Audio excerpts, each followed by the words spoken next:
I just took my 150 out for a fly. It's been quite a while since I actually flown it, and it was a windy day, I guess, but just noticing it doesn't have as much power as I remember, I guess. The other thing is, I've run out of these tri-blades, so I'm back on the dual blades, so I guess that's another reason why it feels a little bit less powerful. So, I came home to charge the batteries, and then I remembered I've got these 1407 motors. Now originally I ordered these for a 4-inch prop setup. For example, this lizard frame, that's what I was going to use them on. But then I looked at it and I thought, hang on, the little 1407 motors look way too small. Even though I'm sure they'd be fine. I mean, they made 500 grams of thrust each. Looks wise, I know that's stupid, but looks wise, the 1806 motor looks better. And also, I've got these 4045 tri-blades, which I think would be way too much load for these 1407s. Whereas I could go 4S on these T-motors, 1806s, and that could be pretty fun. But on the other hand, I'm thinking if I had some like 2700 kV 1806s, that would just be absolutely perfect. But I don't, so I'm kind of just going with what I've got.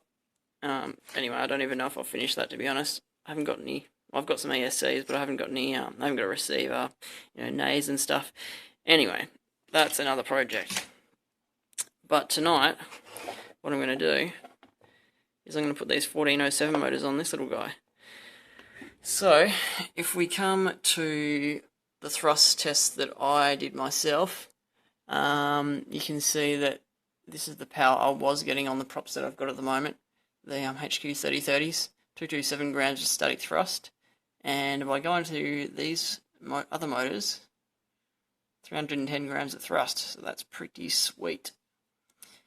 Yeah, so I'm pretty excited about that. The other thing worth mentioning though is if we go to Engineer X's thrust tests, if you look at the 3030 prop, for the 1407 3200 kV motor, he gets 307 grams of thrust. And what he compared it to was the 1306 3200 kV. So mine's the 3100 kV. And for the 3200 kV, he basically gets the same thrust. So, yeah, I guess I find that's kind of interesting. I mean, for my setup, that's irrelevant because I'm going to get extra thrust. But I guess if you really wanted to use those props, maybe you'd be better off going these motors, maybe. I guess the other thing is the heat. But I don't think they get too hot. But eventually I'll be getting some more tri-blades. Maybe Rotorex tri-blades. They're kind of expensive when you add the shipping. I'll see what I can find and for what price. But yeah, so I'll be getting these kind of numbers at some point. So let's start swapping these things over. Step 1 is going to be to remove the old motors. Scrap that. Step 1 is going to be to strip this old guy down.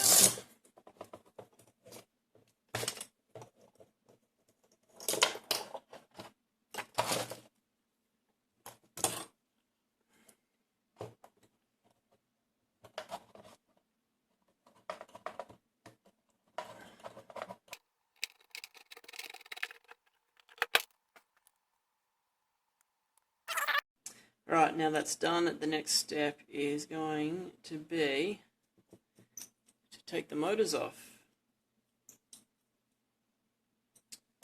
You know what, I might actually cut those cable ties first. Not like that.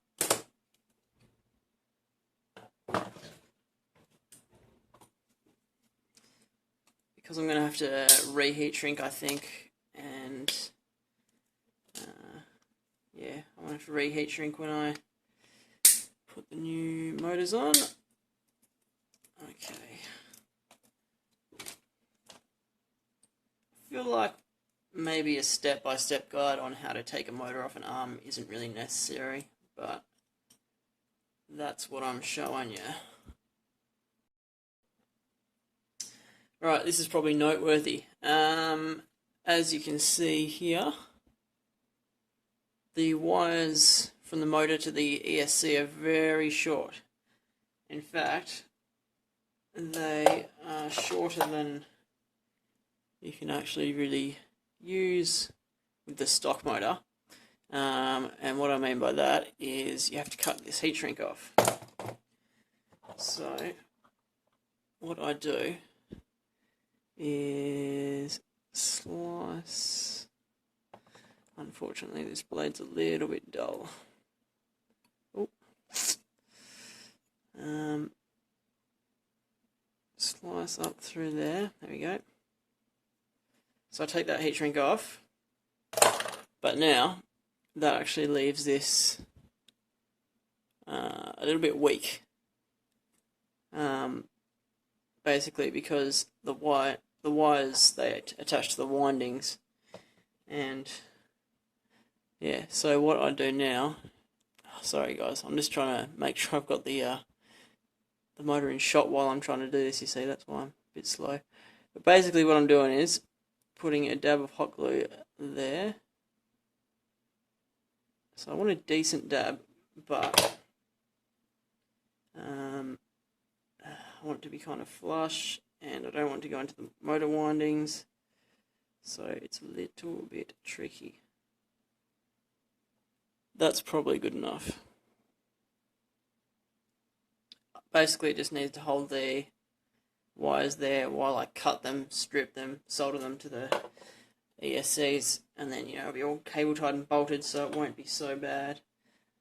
There we go.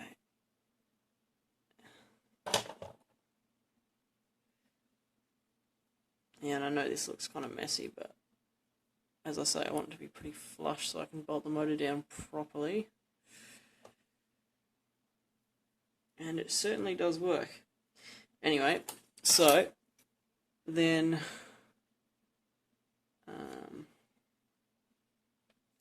yeah, it's about there. About then I need to cut it for my setup, so it doesn't give you much room. But that said, some of the motors I need to twist the wire, so I may leave a little bit extra room.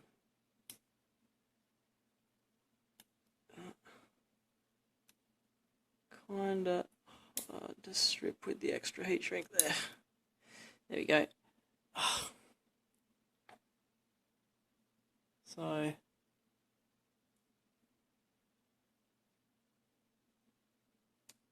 So I don't leave much wire exposed because you don't need much. As long as you can get that tinned properly and properly stuck to the ESC solder pad, then you're all good. So once I have the wires stripped, what I do is I'll tin the ends of them, just like this. So yeah, you want to make sure they're properly tinned. And then right, so now I've slid my heat shrink on there. What I do now is actually solder the motor on. Everything's nice and tinned, so I just got to give it a bit of heat and it all flows on. So I've got one of the new motors on. Just before I take them all off, I figure I may as well kind of show the actual difference. I mean, you've seen the difference before, but there's not much in it. Yep, little taller, little bigger diameter, heap of extra power in my case. Gonna be awesome. Alright, home stretch.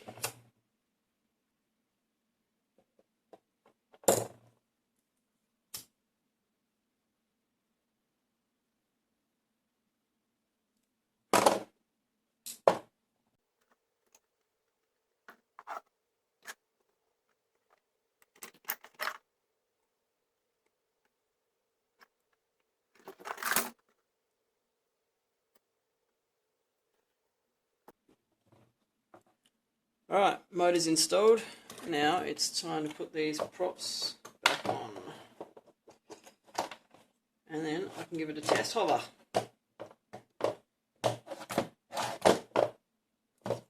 So there we go. The motor swap is complete. We've got 269 grams. 268, 269 grams. So yeah, I've hovered this in the lounge room and it hovers fine, so I know it works. Actually, one more thing I've got to do is put cable ties around these ESCs, but yeah, then we're good to go. So I plan to give this a fly tomorrow and we'll see how it actually feels. Thanks for watching.